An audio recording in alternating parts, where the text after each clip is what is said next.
कौनैन मुख्तार खुदा तुमको बनाया, कौनैन मुख्तार खुदा तुमको बनाया, उम्मत की नगहबान खुदा तुमको बनाया, उम्मत की नगहबान खुदा तुमको बनाया। ऐ रब मेरे आँखों में समा जाए मदीना, ऐ रब मेरे आँखों में समा जाए मदीना, मुद्दत से मेरे दिल में तमन्ना है मदीना, मुद्दत से मेरे दिल में तमन्ना है मदीना। अल्लाहर हबीब पैगम्बर नबीर उसिलाয় আল্লাহ পাকের দয়ায় আমরা জান্নাতে যাব ইনশাআল্লাহ। সবাই বলেন। কিন্তু উসিলা লাগবে আপনার আমার আমল। কথা বলুন ঠিক কিনা? এই জন্য আল্লাহ পাক বলেন, ও আমার গোলামেরা, ও আমার হাবিবের উম্মতেরা শোনো, এই জমিন থেকে তোমাকে বিদায় নিয়ে আসতে হবে। আমি আল্লাহর হুকুম যখন হয়ে যাবে রে, তিনটা রাস্তা যখন একত্রিত হয়ে যাবে, ও জাঙ্গালিয়ার মুসলমানেরা, তখন আর কেউ তোমাকে এই জমিনের মধ্যে একটা সেকেন্ডের জন্য বাঁচায় রাখতে পারবে না। ঠিক কি ঠিক? এর মধ্যে একটা হলো কথার রাস্তা, দ্বিতীয় নাম্বার হলো সফরের রাস্তা। কথার রাস্তা এবং সফরের রাস্তা আগে পরে শেষ হয়। দেখবেন কিছু মানুষ অসুস্থ হবার পরে ভারত নিয়ে গেছে চিকিৎসার জন্য, ভারত থেকে বাংলাদেশে পাঠাই দিছে, ভারতের ওই হাসপাতালের মধ্যে তারা রাখে না। কিন্তু সন্তানদের কলিজায় মানায় না, বাবা এমন অসুস্থ, মা এমন অসুস্থ, আবার মনে করেন নিয়ে গেছে ঢাকা মেডিকেল কলেজ হাসপাতালে। ওখানে কিছুদিন চিকিৎসা করানোর পরে ডাক্তাররা একটা মেডিকেল বোর্ড বসিয়া সাথে সাথে তার লোকদেরকে জানায় দেয়, তোমার বাবা অথবা তোমার মাকে যতদিন সেবা করার যা কিছু খাওয়ানোর খাওয়ায়া দাও, বাড়িতে নিয়ে যাও। এটা আমাদের আউট অফ কন্ট্রোল চলে গেছে, আমাদের আয়ত্তের বাহিরে চলে গেছে। তখন দেখা যায় ওই ব্যক্তিটাকে এই জাঙ্গালিয়া তার নির্দিষ্ট বাড়ির মধ্যে আইনা একটা রুমের মধ্যে একটা খাটের উপরে তারে শোয়া দেয়। দেয় কি দেয় না? ওই রুমের ভিতরে অনেক রোগী এমন হয়, ডাক্তার যদিও একটা সামান্য সময় দেয় কয়েক মাসের, কিন্তু বছরের পর বছরও থাকে। থাকে কি থাকে না? কারণ ডাক্তাররা তো অনুমান করে। বন্ধুগণ আমার ভাইয়েরা, এরপরে হঠাৎ করে দেখা যায় এতদিন যেই বাবা শুয়ে শুয়ে কথা বলতে পারত, খাবার চাইতে পারত, সন্তানদের সঙ্গে কথা বলতে পারত, এবার এখন আর সন্তানদেরকেও কথা বলে তার ওই কণ্ঠ দিয়া তাদেরকে কণ্ঠটা আর শোনাইতে পারে না। সন্তান বাবার পাশে দাঁড়ায় পরিচয় দেয়, আব্বু আমি আপনার বড় সন্তান, আমি আপনার মেজ সন্তান, আমি আপনার অমুক মেয়ে। তখন ওই কলিজার টুকরা বাবা দুইটা ঠোঁট নেড়ে জিহ্বা নেড়ে কথা বলার মতো তার আর শক্তি থাকে না। দুইটা চোখের পানি যার যার করে ছেড়ে দিয়া সন্তানকে বোঝায়, বাবারে তোরে আমি চিনছি ঠিক, কিন্তু আমি জিহ্বা নেড়ে বলতে পারতেছি না তুই আমার অমুক সন্তান। ঠিক কিনা বলো? তার কারণ হলো তার আল্লাহর পক্ষ থেকে পৃথিবীর জমিনে আসার পরে যতটা শব্দ উচ্চারণ করবে ওই দফতরে তার জন্য ওই দফতরের দরজাটা তালা হয়ে গেছে, কথার রাস্তা বন্ধ হয়ে গেছে। আর ওই যে বিছানার মধ্যে শুয়ে থাকে, কোথাও যায় না, এখানে পেশাব পায়খানা হয়। তার কারণ হলো বান্দা এই দুনিয়ার জমিনে আসার পরে মৃত্যুর আগে তুমি কতটা কদম দিবা, প্রত্যেকটার একটা সীমা রেখা আমার আল্লাহর দপ্তরে লিপিবদ্ধ করা আছে। ঠিক কিনা? এ বন্ধুগণ আমার ভাইয়েরা, শেষ যে রাস্তাটা সেটা হলো রিজিকের রাস্তা। দেখা যায় লোকটার মুখ দিয়ে খাবার দেয়, খাবার নরম করে দিলে জিহ্বার মধ্যে চামচ দিয়ে দিলে খায়। হঠাৎ করে দেখা যায় আর মুখের মধ্যে দিলে ভিতরে যায় না, গাল বেয়ে মাটিতে পড়ে যায়, বাহির হয়ে যায়। ডাক্তারের কাছে যখন বলা হয়, ডাক্তার তখন তার নাকের ভিতরে একটা পাইপ, চিকন পাইপ দিয়া দেয়। দেয় কি দেয় না? চিকন পাইপের মধ্যে কলিজার টুকরা সন্তানগুলা আঙ্গুরের রস, বেদানার রস, নাশপাতের রস, ও বন্ধু মালটার রস, আবার ভাত চিবায়া অথবা চিরা এরকম ভাবে ভেজায়া ওইটার কিছু পানি কিছু রস ওই পাইপের মধ্যে দেয়। এইভাবে চলতে থাকে। হঠাৎ করে দেখা যায় এক সময় এমন হয়ে যায় ওই চিকন নলের ভিতরে খাবার দিছে, খাবার যাইতে যাইতে অনেক সময় 1/3 যায়, অনেক সময় অর্ধেক ঢুকে যায়, অনেক সময় সামান্য একটু যাবার পরে আর ওই পাইপের ভিতরের খাবার এদিকেও যায় না ওদিকেও যায় না। এবার সন্তানেরা একবার ওই খাবারের পাইপের দিকে তাকায়, আরেকবার বাবার চেহারার দিকে তাকায়, মায়ের চেহারার দিকে তাকায়। হঠাৎ করে যখন দেখে আর খাবারের পাইপ এইদিকে আর ওইদিকে, পাইপের ভিতরের কোনো কিছু কোনো দিকে যায় না, এমনি ভাবে তাকায় দেখে রে মা দুঃখিনী বাবা চক্ষু বন্ধ করছে আর চক্ষু খুলে না। ঠিক কিনা জোরে কর? ফাইজা জালুহুম লা ইস্তাখিরুনা সাআতাও ওয়া লা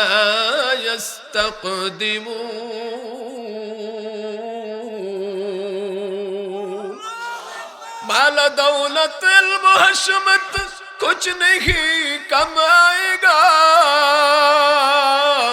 माल दौलत हशमत कुछ नहीं कमाएगा, मौत जिस दिन आएगा गर्दन पकड़ ले जाएगा, मौत जिस दिन आएगा गर्दन पकड़ ले जाएगा।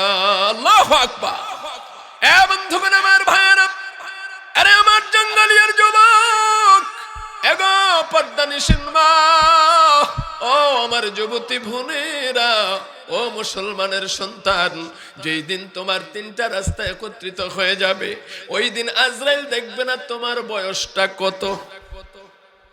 ঠিক কিনা? দেখবে নাকি? এ বন্ধুগণ আমার ভাইয়েরা, এই পৃথিবীতে আসার সিরিয়াল আছে, যাবার কোনো সিরিয়াল নাই।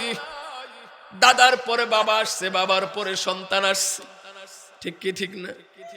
নাতি আসছে, নাতনি আসছে, আসার সিরিয়াল আছে, যাবার কোনো সিরিয়াল নাই। এ যুবক যারা এখনো দোকানে পাটে আড্ডা দিতেছো, বাড়ি ঘরের মধ্যে মুসলমানের সন্তানেরা বসে আছো, ভাইরে একটু চিন্তা করে দেখো, তোমার চাইতে আরো কত তাগড়া তাগড়া যুবক এই জাঙ্গালিয়ার মাটির নিচে মা বাবার কলিজায় আগুন দিয়া ওই কবরের মধ্যে হাজার হাজার মন মাটি বুকের উপরে লইয়া শুইয়া গেছে। ওই কবরের মধ্যে তারা ধরা খাইয়া কাঁদতেছে, জোরে কোন ঠিক কিনা? যদিও তুমি আমি কবরের পানি দিয়ে হাইটা যাই, কিন্তু কবরবাসী কি হালতে আছে সেটা দেখার মতো কোনো যোগ্যতা আমাদের নেই। সেটা দেখার মতো, ওই জায়গার খবর দেওয়ার মতো কোনো বৈজ্ঞানিক আজ পর্যন্ত তৈরি হয় নাই, ঠিক কিনা? পয়গম্বর দাউদ নবী চোখের পানি ফেলে ফেলে কান্দে। সন্তানেরা জিজ্ঞাসা করে, বাবা আপনি এত বেশি কান্না করতেছেন, এত বেশি কান্না করেন, মাঝে মধ্যে ঘুমের ঘরে হাউমাউ করে কান্না করে ওঠেন, আজকে ওঠেন, ঘটনা কি? পয়গম্বর দাউদ বলে, ও আমার সন্তানেরা, কয়েকটি প্রশ্নের উত্তর আমি সঠিকভাবে খুঁজতেছি, সঠিক উত্তর পাই না। আরেক কিতাবে এসেছে সন্তানদেরকে পরীক্ষা করার জন্য তিনি প্রশ্নগুলা করেছেন, আমার পরে নবুতির দায়িত্ব কে পাইতে পারে, এই দামি দায়িত্বটা কাকে দেওয়া যায়, এই জন্য সন্তানদেরকে পরীক্ষা করার জন্য ও বন্ধুগণ আমার ভাইয়েরা পয়গম্বর দাউদ নবী ডাক দিয়া কয়, বাবারা আমি কয়েকটি প্রশ্ন করব, এই প্রশ্নের সঠিক জবাব কে দিতে পারবা? এর মধ্যে একটা প্রশ্ন হলো, কোন জিনিস দেখতে চোখের সামনে কিন্তু বহুদূর? আল্লাহু আকবার। দেখতে চোখের সামনে, কিন্তু বহুদূর। এই প্রশ্নটা যখন করা হয়েছে, কলিজার টুকরা সন্তান সুলাইমান আলাইহিস সালাতু ওয়াস সালাম চোখের পানি ছেড়ে ছেড়ে ডুকরে ডুকরে কান্না শুরু করেছে। পয়গম্বর দাউদ নবী বুঝতে পারলো আমার সুলাইমানের কাছে মনে হয় এই প্রশ্নের সঠিক জবাব পাওয়া যাবে। ডাক দিয়া বলে, সুলাইমান, তোমার চোখের পানি বলতেছে মনে হয় তুমি সঠিক জবাব দিতে পারবা। বলো বাবা, বলো কোন জিনিস চোখের সামনে কিন্তু বহুদূর। পয়গম্বর চিৎকার মেরে বলে, বাবা এটা আর কিছু না, কিছু না, এটা হলো কবর, এটা হলো কবর। আল্লাহু আকবার। বর্তমান ডিজিটাল যুগ, নাসার বৈজ্ঞানিকেরা জমিনের উপরে দাঁড়ায়া সমুদ্রের কোটি কোটি কিউসেক পানির নিচে কি আছে এটা তার খবরে আছে। এটা তাদের নখদর্পণে তারা আমাদেরকে ন্যাশনাল জিওগ্রাফির মাধ্যমে দেখায়। কোটি কোটি কিউসেক পানির নিচে কি আছে সবকিছু আমাদেরকে দেখায়। ঠিক কি ঠিক না?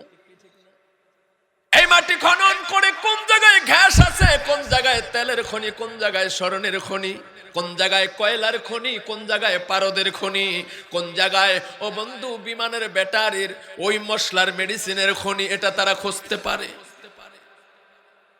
চাঁদের দেশে পাইলট বিহীন, উইদাউট পাইলট, ওই কার পাঠায়া তারা জমিনের মধ্যে অফিসে বসে বসে ওটাকে নিয়ন্ত্রণ করে। গাড়িটা যখন কোনো কিছুর সঙ্গে ধাক্কা লেগে উল্টায়া যায়, তারা এই জমিনের অফিসের মধ্যে বসে রিমোটের মাধ্যমে এটারে আবার ঠিক করে। এত জ্ঞান তাদের, কিন্তু আজ পর্যন্ত এমন কোন বৈজ্ঞানিক তাদের মধ্যে তৈরি হয় না যারা আপনার আমার বাবা মা যারা কবরে চলে গেল, মাত্র 3.5 হাত মাটির নিচে ওই কবর, 3.5 হাত মাটির নিচের কবরের মধ্যে বাবা শুয়ে আছে। সন্তানের কাছে বাবার হালতের খবরটা দিবে এমন একজন বৈজ্ঞানিকও নাই। ঠিক কি ঠিক না বন্ধুরে? ওই কবরে আমাদের সকলকেই যাওয়া লাগবে কি লাগবে না? আরো জোরে কন। এ ভাইরা আমার, ওই কবরের মধ্যে আমাদের প্রত্যেককে যেতে হবে, কিন্তু আমরা সেই কবরকেই ভুলে গেছি। কথা কোন ঠিক কিনা? আল্লাহর হাবিব বলেন, সায়াতি জামানুন আলা উম্মতি ইউহিব্বুনাল খামসা ওয়া ইয়ানসাউনাল খামসা। আমার উম্মতের মধ্যে এমন একটা সময় একদল উম্মত তারা পার করবে, যে সময় তারা 5টা জিনিসকে মুহাব্বত করবে আর 5টা জিনিসকে তারা ভুলে যাবে। এর মধ্যে একটা হলো ইউহিব্বুনাদ দুনিয়া ওয়া ইয়ানসাউনাল আখিরাহ। দুনিয়ার মুহাব্বত তাদের কলিজার মধ্যে রাখবে, আখিরাতকে তারা ভুলে যাবে। এরকম লোক মনে হয় সমাজে নাই। দুনিয়াদার, দুনিয়ার মুহাব্বত কলিজায় আছে, আখিরাতকে ভুলে গেছে, এমন লোক মনে হয় সমাজে নাই। কম না বেশি? দুনিয়াদার হয়ে গেছে আজকে মুসলমানের সন্তান, আখিরাতকে ভুলে গেছে। দুনিয়াদার হয়ে যাবার কারণে মুসলমানের সন্তান আজকে নবীর আদর্শের মধ্যে নাই। নবীর আদর্শ একদিকে আর আমরা মুসলমান আরেক দিকে। কথা কোন ঠিক কি ঠিক না? নবীর আদর্শের মধ্যে আমরা নাই। দুনিয়ার মুহাব্বত আমাদের কলিজায় ঢোকে যাওয়ার কারণে নামের শুরুতে মুহাম্মদ লেখে, নামের শেষে ইসলাম লেখা হয়, কিন্তু সুদ খায়। আপনাকে জাঙ্গালিয়া নাই, লাখে 30-40 হাজার।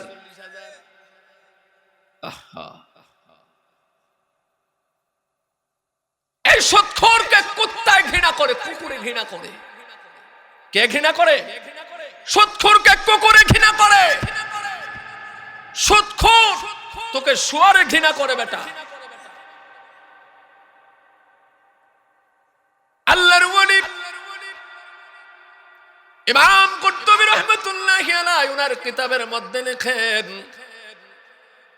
একটা শুয়ার প্রত্যেকদিন সকালবেলা আল্লাহর দরবারে শুকরিয়া আদায় করে।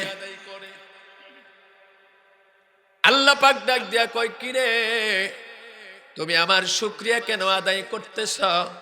বলে, মালিক তুমি আমারে নিকৃষ্ট প্রাণী বানাইছো, এতে কোনো দুঃখ নাই। আমার বাসস্থান তুমি বানাইছো নোংরা জায়গায়। কি বলেন, শুয়ার কোন জায়গায় থাকে? নাকি এয়ার কন্ডিশনার বিল্ডিং এর ভিতরে খায়? কি পরমা ফলাও, কচু ঘেসু, ফসা ময়লা আবর্জনা, ঠিক কে ঠিক না?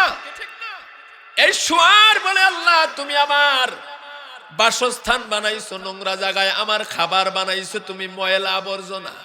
এতে আমার কোনো দুঃখ নাই, কারণ তুমি আমাকে যদিও নিকৃষ্ট প্রাণী বানাইছো কিন্তু সুদখোর বানাও নাই।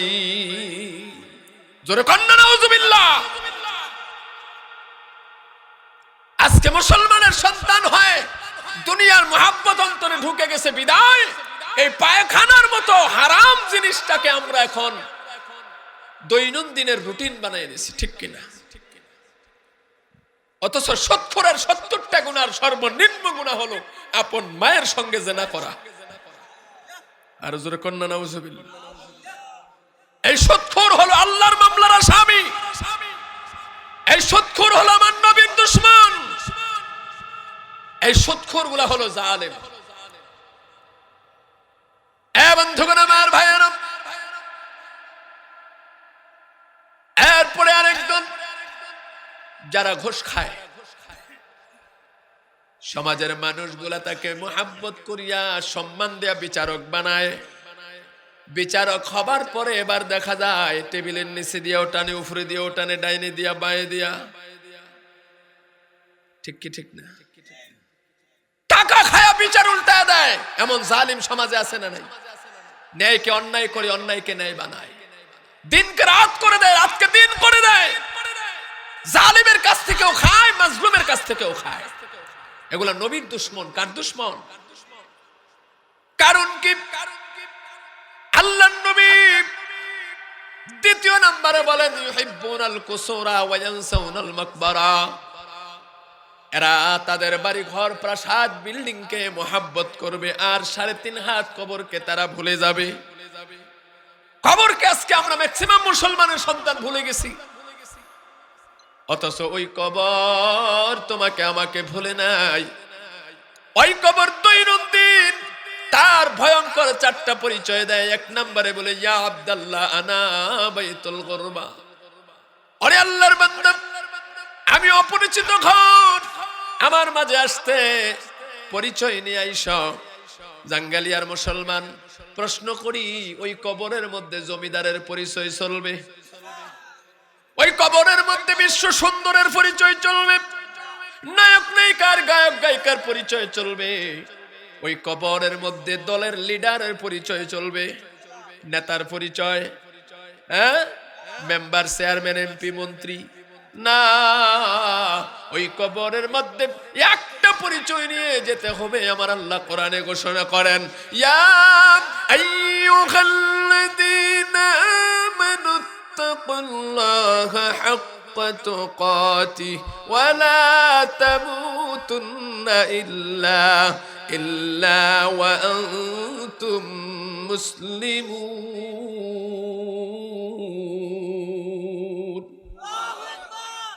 ইমানদার, আমি আল্লাহকে ভয় করো। একদম অল্প দিবেন, এগুলা 10 বারে দিবেন। ইমানদারেরা, আমি আল্লাহকে ভয় করো, ভয় করার মতো করো। এই আয়াতের ব্যাখ্যা দিতে গিয়ে আল্লামা জালালউদ্দিন সৈয়দী রাহমাতুল্লাহি আলাইহি এবং আল্লামা সানাউল্লাহ ফানিফুদ্দি রাহমাতুল্লাহি আলাইহি এবং হাফেজ আব্দুল আওয়াল রহমতুল্লাহি আলাইহি, 3 জনের লেখা, 3 জনের মত আমি এক করে দেখেছি, প্রায় সেম সেম। এই বিজ্ঞ আল্লাহর ওলিরা বলেছেন, আল্লাহ পাক কেন বললেন যথাযথ ভয় করো, যেমন ভয় করার তেমন করো? আল্লাহ পাক জানেন এই জমিনের মধ্যে, এই 80,000 আলমের মধ্যে 18,000 মাখলুকাত, তার মধ্যে একটা জাতিকে আল্লাহ পাক আদর করে, মোহাব্বত করে, তাদেরকে দুর্বল করে বানানোর পরেও আশরাফুল মাখলুকাতের সার্টিফিকেট দিবেন। তারা কারা? আমরা। আশরাফুল মাখলুকাত। এই সার্টিফিকেট দেওয়ার পরেও এবং এই জাতিটাকে আল্লাহ পাক এত নিয়ামত দিয়েছেন যে এই নিয়ামত অন্য কোনো মাখলুককে দেয় নাই। একটা বিড়াল, একটা কুকুর,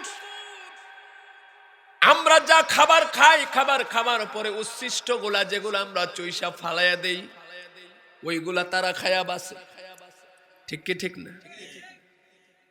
বন্ধুগণ আমার, ভাইরা, আমরা ভাত খাই, ভাতের মাঠটা গাভীরে দেই। আমরা খের থেকে ধান ছুটাইয়া ধানটা খাই, কিন্তু খের দেই গাভীরে। ওই নিম্ন খাবার গুলা তারা খাবে, আর উত্তম খাবার, উত্তম নিয়ামত যারা খাবে, ওই লোকগুলার মধ্যে একদল হবে নিমো খারাপ। তারা নিমো খারাপ হবে। এই মানুষের ভিড়ে কিছু অমানুষ থাকবে যারা মানুষের সঙ্গে গাদ্দারি করবে, মানুষের সঙ্গে বাটপারি করবে, চিটারি করবে, আবার আল্লাহর সঙ্গে বাটপারি করার জন্য চেষ্টা করবে। ঠিক কি ঠিক না? এই জন্য আল্লাহ বলেন, ভয় করার মতো করো, যেমন করার তেমন করো। ওয়ালা তামুতুন্না ইল্লা ওয়া আনতুম মুসলিমুন। সাবধান সাবধান, তোমরা মইরো না মুসলমান না হইয়া। এখন মুসলমান কারে কয় এটাই তো আমরা চিনি না। আমরা তো মনে করি দাদার নাম আব্দুর রহমান, বাবার নাম আব্দুর রহিম, আমার নাম আব্দুল কুদ্দুস, আমি তো মুসলমান। না রে ভাই, না, নাম দিয়া মুসলমানের পরিচয় দেওয়া যায় না। শুধু নামের মাধ্যমে মুসলমান হওয়া যায় না। শুধু পাগড়ি দিয়ে মুসলমানিত্ব প্রকাশ করা যায় না, দাবি করা যায় না। শুধু দাড়ি দিয়া মুসলমানিত্ব দাবি করা যায় না। লম্বা জুব্বা দিয়া মুসলমানিত্ব দাবি করা যায় না। ঠিক কি ঠিক না? যদি পাগড়ি দিয়ে মুসলমানিত্ব দাবি করা যায় তো তাহলে ভারতের মনমোহন সিং 1 নম্বরের মুসলমান থাকতো। কারণ বেড়ার মাথার যে পাগড়ি 10 রেখারি এক খারি, কামইব কি? ইমান নাই। দাড়ির মাধ্যমে যদি মুসলমান হওয়া যাইতো তাহলে রবি ঠাকুর, রবীন্দ্রনাথ ঠাকুর 1 নম্বরের মুসলমান থাকতো, বেড়ার দাড়ি নাভির নিচ পর্যন্ত। ঠিক কি ঠিক না? লম্বা জুব্বার মাধ্যমে যদি মুসলমানিত্ব পাওয়া যাইতো তাহলে 1500 বছর পূর্বের আবু জাহাল 1 নম্বরের মুসলমান থাকতো। তার কারণ হলো আবু জাহাল এত লম্বা জুব্বা গায়ে দিত, মক্কার জমিনে রাস্তাঘাট ঝাড়ু দেওয়া লাগতো না। আবু জাহাল যেদিকে যাইতো, হ্যাঁ, তার জুব্বা সব পরিষ্কার করে নিয়ে যেত। এতে বোঝা যায় মুসলমান হতে হলে কিছু যোগ্যতা, কিছু গুণ, কিছু কোয়ালিটি লাগে। কথা কোন ঠিক কি ঠিক? মুসলমান হইতে হলে কিছু যোগ্যতা, কিছু গুণ, কিছু কোয়ালিটি লাগে। মুসলমান তো তাকেই বলে যে এই মুসলমানের গর্দানটা 24টা ঘন্টা আল্লাহ পাকের হুকুম নামক তরবারির নিচে দেওয়া থাকে। আল্লাহু আকবার।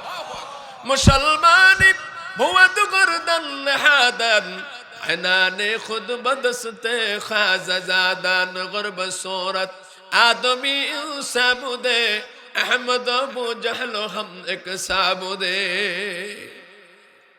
মুসলমান ভাইরা রে আমার, মুসলমান যারা পৃথিবীর জমিন থেকে বিদায় নিয়েছেন তাদের মধ্যে যাদের নাম স্বর্ণাক্ষরে লেখা, তাদের মধ্যে একজন হলো হযরতে বেলাল। ঠিক কি ঠিক না? নবীর সাহাবী, নবীর আশিক হযরত বেলাল মুসলমান কিভাবে হতে হয় তা শিক্ষা দিয়ে গেছেন মানুষদেরকে। কথা কোন ঠিক কি ঠিক না? মনে রাখবেন, আপনি যদি প্রকৃত মুসলমান হতে চান, আপনি যদি প্রকৃত নবীর আশিক হন, আপনার বিপদ আসবেই। বিপদ আসবেই। আমার কথা বিশ্বাস না হলে পবিত্র কোরআন প্রথম সবচেয়ে সর্ববৃহৎ সূরা সূরাতুল বাকারার 155 নম্বর আয়াত, আল্লাহ পাক ওই আয়াতের মধ্যে ঘোষণা করেন, ওয়ালা নাবলুওয়ান্নাকুম বিশাইইম من الخوف والجوع ونقص من الأموال والأنفس والثمرات وبشر الصابرين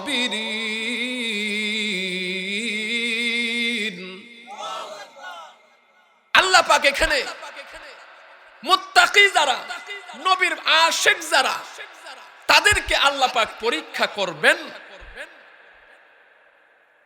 কিছু ভয় কিছু ক্ষুধা জানমাল আর ফলফলাদির স্বল্পতার মাধ্যমে পরীক্ষা অবশ্যই করবেন মনে রাখবেন মাজলুমের পরীক্ষা হয় জালেমের কোনো পরীক্ষা হয় না জালেমের কোনো পরীক্ষা নাই কথা বুঝতেছেন যারা হুসাইন মার্কা তাদের পরীক্ষা আছে যারা ইয়াজিদ মার্কা তাদের কোনো পরীক্ষা নাই ঠিক কিনা বলুন যারা নবীওয়ালা তাদের পরীক্ষা আছে আর যারা আবু জাহাল ওয়ালা তাদের কোনো পরীক্ষা নাই যারা রহমান ওয়ালা তাদের পরীক্ষা আছে যারা শয়তান ওয়ালা তাদের কোনো পরীক্ষা নাই কথা বুঝতেছেন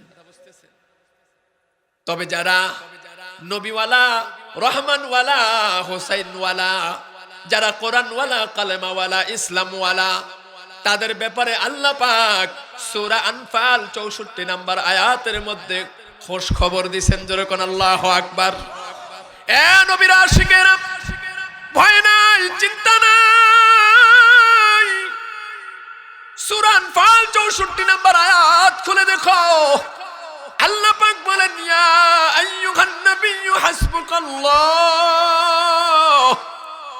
এই আয়াতটা যখন নাজিল হয় আল্লাহর হাবিব তখন ও বন্ধুগণ আমার ভাইয়েরা খোলা আকাশের নিচে দেওয়ালের মধ্যে হেলান দিয়া মনটা বেজার করে বসে আছে মনটা বড় বেজার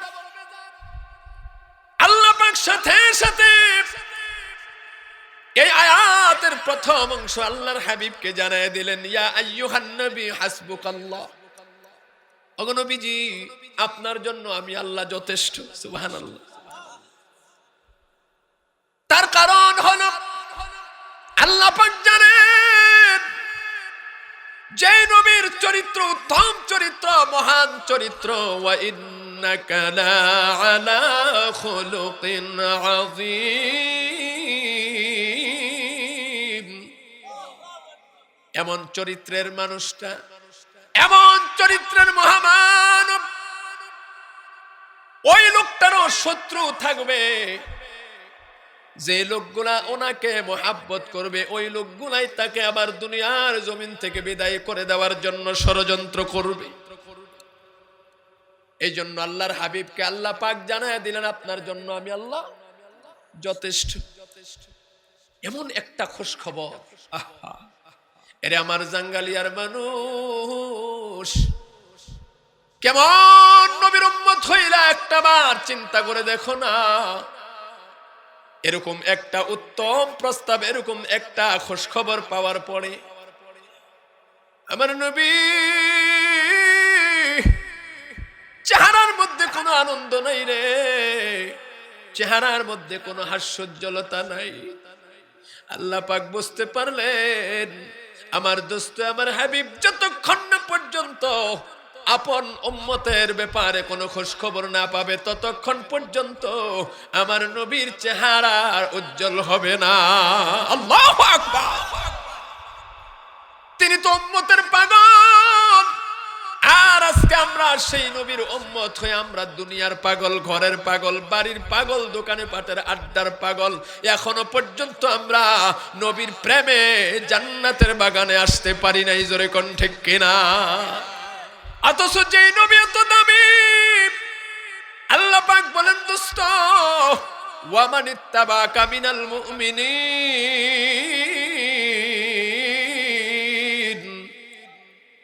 শুধু আপনার জন্য যথেষ্ট এমনটা নয় খোঁজ খবর নেন সুসংবাদ নেন ওয়া মান ইত্তাবা এবং আপনি নবীর ইত্তেবা অনুসরণ করে আপনাকে ভালোবাসে ওই রকম মুমিন যারা তাদের জন্য আমি আল্লাহ যথেষ্ট তাদের কোনো ভয় নাই কোনো চিন্তা নাই কোনো পেরেশানি নাই আল্লাহ পাক যার পক্ষে থাকে তার আর কোনো কিছু লাগেনি বন্ধুগণ আমার ভাইয়েরাও, এমন দামি নবীর দামি উম্মত হবার কারণে আল্লাহ পাক তার হাবিবের মনকে খুশি রাখতে গিয়া বারবার আমাদের জন্য মেসেজ পাঠাইছেন, খোঁজ খবর দিয়েছেন, সুসংবাদ দিয়েছেন। জোরে বলা যাবে কি আল্লাহু আকবার।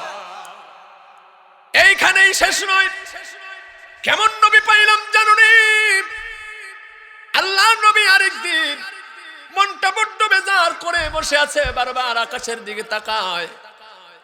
আল্লাহ পাক ডাক দিয়া কয়, দোস্ত আপনার মনটা তো বেজার, ঘটনা কি? আল্লাহ পাক ডাক দিয়া যখন দোস্তরে স্মরণ করলেন, আল্লাহর হাবিব সাথে সাথে বললেন, রব্বে করিম, আমি আমার উম্মতের চিন্তায় বিভোর হয়ে আছি। কেন রে দোস্ত, আপনার উম্মতকে নিয়ে টেনশন কিসের? আল্লাহর নবী আরজি করতেছেন, আরজি পেশ করে, আল্লাহ বনি ইসরাইলের জামানাত উম্মত গুলা তারা লম্বা হায়াত পেয়েছে, এক একজনে 800 900 1000 1500 বছর হায়াত পাইয়া লম্বা সময় নিয়া তুমি মালিকের গোলামি তারা করার সুযোগ পাইছে। কিন্তু আমার উম্মত গড়ে 60-70 বছর হায়াত পাবে রে আল্লাহ। এই অল্প সময়ে তারা কতটুকুই বা সময় পাবে দুনিয়াদারি, সংসার, ব্যবসা বাণিজ্য, চাকরি বাকরি, খেতে খামারি এগুলা করার পরে কতটুকুই বা সময় পাবে তোমার গোলামি করার জন্য? এই উম্মতের সামান্য আমল নিয়ে আমি হাসরের ময়দানে উঠবো, এই জন্য আমি টেনশনে আছি। আমার আল্লাহর সাথে সাথে ডাক দিয়া কয়, দোস্ত মন খারাপ কইরেন না, আপনার মন বেজার আমি আল্লাহ সইতে পারি না। আল্লাহু আকবার। আপনি মন বেজার করলে আমি আল্লাহর কুদরত অন্তরে সহ্য হয় না। ও দোস্ত, এই মুহূর্তে আপনার উম্মতের ব্যাপারে মেসেজ নিয়ে যান। আপনি নবী যেইভাবেই খুশি হবেন আমি আল্লাহ ওইভাবেই রাজি আছি। তার কারণ আপনি খলিলুল্লাহ না, আপনি হলেন হাবিবুল্লাহ। আপনি খলিলুল্লাহ না, আপনি হলেন হাবিবুল্লাহ।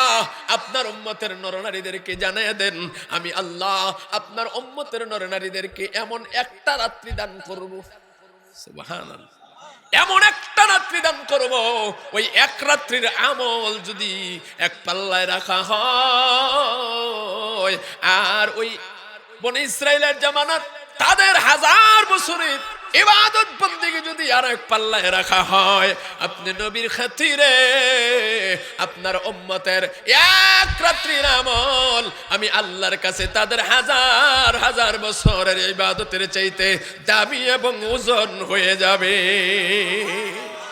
इखलास की आमाल ये जन्नत की हमरा, परहेज की मकासद ये जो तक़वा से हासिलमंद, परहेज की मकासद ये जो तक़वा से हासिलमंद, बगैर जो अमाल हो इखलास व तक़वा,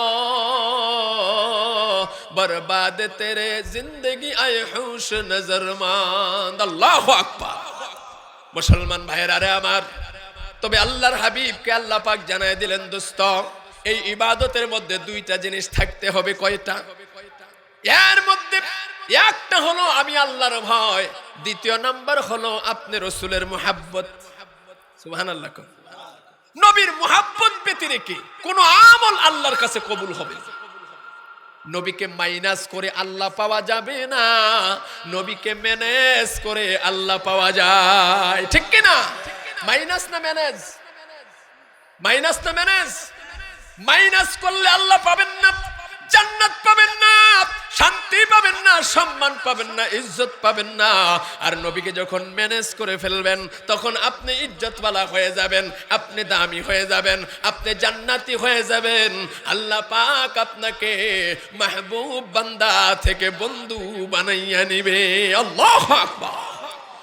মুসলমান ভাইয়েরা, ওই নবীর দামি উম্মত হবার পর আমরা নবীকে চিনলাম না। নবীর কত দাম, কত দাম। আমার নবী এমন দামি রে, যেই নবী আকাশের দিকে শুধু এইভাবে আঙ্গুল ইশারা করলে চন্দ্রটা দ্বিখণ্ডিত হয়ে যায়। আল্লাহু আকবার। আমার নবী এমন নবী, যেই নবীর সম্মানে অস্তমিত সূর্য আবার ফিরে আসে। আমার নবী তো এমন নবী যাকে জান্নাতি বলে তার জন্য জাহান্নাম হারাম হয়ে যায়, যাকে জাহান্নামী বলে তার জন্য জান্নাত হারাম হয়ে যায়। জোরে কোন ঠিক কিনা? আমার নবী তো এমন নবী, যেই নবী জমিন থেকে পা উঠাইলে মেরাজ হয়ে যায়, জোরে কন্যা সুবহানাল্লাহ। নারে তাকবীর, নারে রিসালাত। বন্ধুগণ আমার ভাইয়েরা, আমার নবী তো এমন নবী, এমন দামি নবী, আল্লাহ পাক কয় জগতের মানুষের আরে আমি একজনকে উপর থেকে নিচে নামাইছি আর উঠাই নাই, আরেকজনকে উঠাইছি আর নামাই নাই। সুবহানাল্লাহ। আমি এমন একজন চাই, এমন মর্যাদাবান বানাতে চাই যাকে উঠাবো আবার নামাবো। আদম নবীকে নামাইছে আর উঠায় নাই, ঈসা নবীকে উঠাইছে আর নামায় নাই, কিন্তু আল্লাহর নবীকে উঠাইছেন আবার নামাইছেন। আল্লাহু আকবার কোন উঠাইছে কতটুকু, উঠাইতে উঠাইতে সাত আসমান পাড়ি দিয়া ধুলুক বুলুক ছাড়িয়ে ও বন্ধু ৮০,০০০ পর্দা নূরের পর্দাকে পার করাইয়া একেবারে লামাকান লাজামান দারুল ইমকান পার করিয়া আল্লাহ পাকের কুদরতের উপরে এত কাছাকাছি নিছে, কাবা কাউসাইনি আও আদনা। সুবহানাল্লাহ বলা যাবে না? এত কাছাকাছি আপন মাহবুবকে নিয়েছেন। আল্লাহর হাবিব যখন আরশে আজিমের মধ্যে যখন পা রাখবেন ইতস্তবোধ করতেছিলেন, আল্লাহ পাক সাথে সাথে ডাক দিয়া কয় দোস্ত রে, না না ইতস্ত করার কোনো প্রয়োজন নাই, জুতা খোলার দরকার নাই, আপনি তো মুসা নবী না। আল্লাহু আকবার, আল্লাহু আকবার। ও নবী, মুসা নবীকে তোর পাহাড়ে উঠতে গিয়ে আমি বলেছিলাম ফাখলা না আলাইকা ইয়া মুসা, ও মুসা এটা পবিত্র উপত্যকা, জুতা খুলে আসো, এখানে জুতা পরিধান করে আসা যাবে না। আর আপনি নবীর জুতার ধুলা পাওয়ার জন্য আমার আরশে আজিম অপেক্ষা করতেছে, অতএব আপনি জুতা খুলবেন না, জুতার ধুলা দিয়া আমার আরশকে ধন্য করে যান, জোরে কন্যা সুবহানাল্লাহ।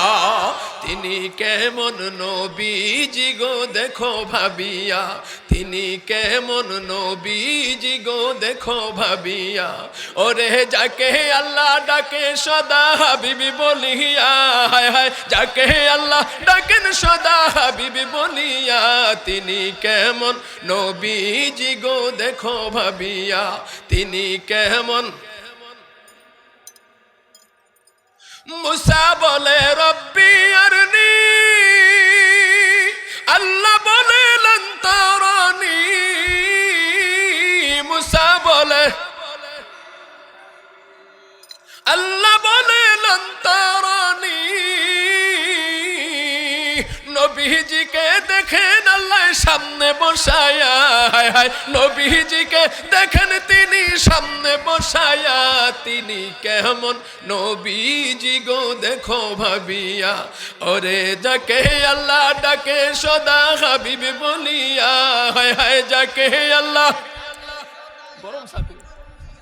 তিনি কেমন নবীজি গো দেখো ভাবিয়া, তিনি কেমন নবীজি গো দেখো ভাবিয়া।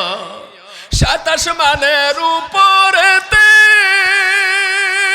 কেহ নাহি যেতে পারে, ২৭ মানের উপরেতে কেহ নাহি যেতে পারে।